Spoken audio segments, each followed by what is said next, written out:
La mise en page, c'est la préparation de l'impression. Vous allez pouvoir régler les paramètres de vos pages, taille, orientation du papier. Vous allez pouvoir créer des en-têtes, des pieds de page, ces fameux textes qui reviendront automatiquement sur toutes les pages dans la marge du haut ou dans la marge du bas, pratique par exemple pour compter ou faire apparaître vos numéros de page.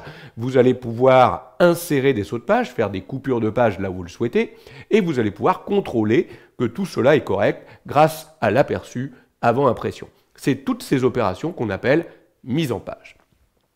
Lorsque vous voulez faire la mise en page de votre document et l'appliquer à toutes les pages de votre document, il vous suffit de cliquer n'importe où à l'intérieur de votre texte. Il faut que le curseur clignote, pas de sélection. Si vous faites une sélection, lui, il va penser que vous voulez appliquer cette mise en page, qu'à cette sélection, il va vous créer des sections.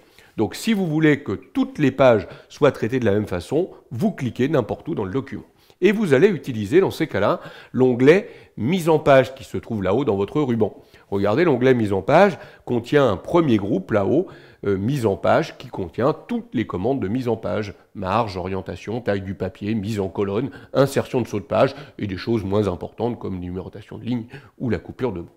Donc là, on va retrouver, par exemple, sous le bouton Marge, toutes des exemples de marges que vous pouvez appliquer, vous voyez, 2,5, 1,27 partout, etc. Ici, on va retrouver les orientations portrait, paysage, ici les tailles de papier les plus classiques. Alors, plutôt que d'utiliser les boutons un par un, moi, franchement, j'ai plutôt l'habitude de venir cliquer ici le petit bouton lanceur de boîte de dialogue. Vous savez qu'il va faire apparaître ce petit bouton quand on clique dessus, la boîte de dialogue mise en page dans laquelle on va retrouver toutes les commandes de mise en page. Donc là, on retrouve dans un premier temps un premier onglet qui est l'onglet le plus important, les marges. Donc vous voyez qu'on retrouve ici les zones non imprimables du document. Donc par défaut, les marges sont de 2,5 cm. Moi, je vais décider par exemple de mettre une marge en haut et une marge en bas de 3 cm sur ce document et je vais réduire la marge gauche et la marge droite à 2 cm. Alors, on peut mettre les marges que l'on veut. Word permet de mettre des marges à 0.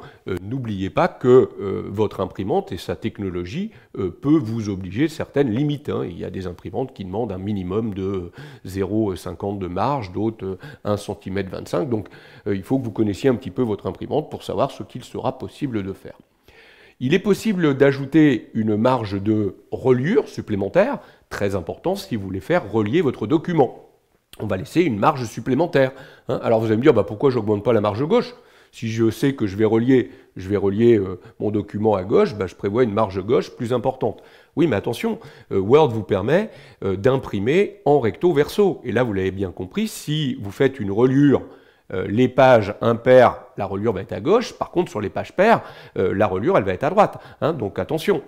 Voilà pourquoi il peut être très important d'utiliser ici une marge de reliure. Parce que si vous faites une impression recto verso, il saura mettre la reliure un coup à gauche, un coup à droite en fonction de la page. Ou si vous faites une reliure par le haut, un coup en haut, un coup en bas. Donc si vous faites une reliure, vous mettez la marge de reliure et vous indiquez si vous faites une reliure par la gauche ou par le haut. Voilà pour ces marges de reliure.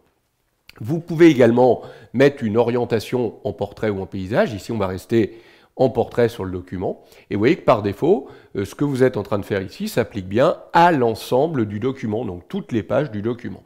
On va pouvoir valider par OK. Vous avez vu, il y a le petit bouton définir par défaut qui permettrait, si ces paramètres-là vous conviennent parfaitement sur l'ensemble de vos documents, vous pourriez cliquer définir par défaut et par la suite, tous les documents que vous iriez créer dans Word seraient avec des marges de 3 en haut, en bas, et de 2 à gauche et à droite et en portrait. Bon, moi je vais valider uniquement pour ce document en cliquant sur OK. Voilà pour les paramètres de mise en page les plus importants. Vous auriez pu regarder, je repars dans la boîte de dialogue mise en page, il y avait un deuxième onglet papier qui vous aurait permis de changer la taille du papier. Moi, je vais rester ici en papier A4, 21-29,7, mais vous avez le loisir, bien sûr, de modifier la taille de votre papier. Le dernier onglet mise en page, on aura l'occasion de le voir dans d'autres leçons vidéo. Il pourrait être intéressant pour définir des marges pour les en-têtes et les pieds de page, j'en parlerai tout à l'heure, où le reste est plutôt utilisé avec des sections, et nous en reparlerons plutôt quand nous parlerons de ces fameuses sections. On peut juste peut-être noter qu'il y a dans mise en page l'accès au bouton bordure. Attention, ce ne serait plus une bordure de paragraphe ici, mais une bordure de page, vous voyez, qu'on appliquerait, ce qui peut être intéressant si vous voulez faire un encadrement de toute la page. Donc là, ce serait la page complète, enfin toutes les pages de votre document qui seraient encadrées. Moi, je ne veux pas ici de faire de bordure de page, donc je vais rester à aucune. Voilà pour les principaux paramètres de mise en page. Cela s'applique à toutes les pages de votre document.